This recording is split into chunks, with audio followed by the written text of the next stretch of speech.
దగ్గరికి రా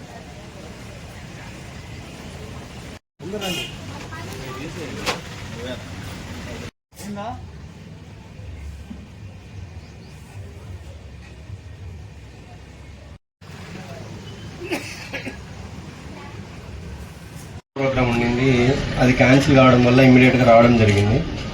ఎందుకు ఇట్లాంటి ప్రోగ్రామ్స్కి వచ్చి ఇట్లాంటివి చేయాలంటే ఇంకొక 10 మందికి మోటివేషన్ అవుతుంది.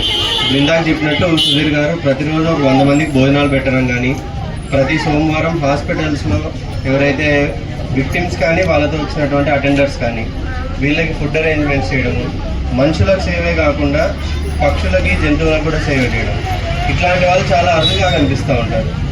కనీరు మొత్తం వెతికినా వేల మీద లెక్క పెట్టుకోవచ్చు. కాబట్టి మనం వచ్చి వీళ్ళని ఎంకరేజ్ చేస్తే మీలాంటి ఇంకొక 100 మందికి హెల్ప్ అవుతుంది, అంతేనా? కాబట్టి ఇటువంటి మంచి మంచి పనులు చేస్తూ 10 మందికి సొసైటీలో హెల్ప్ఫుల్గా ఉన్నటువంటి సుధీర్ గారికి థ్యాంక్స్ అండ్ కంగ్రాచులేషన్స్ రెండు చెప్తూ ప్రోగ్రామ్ స్టార్ట్ చేస్తాం. Thank you.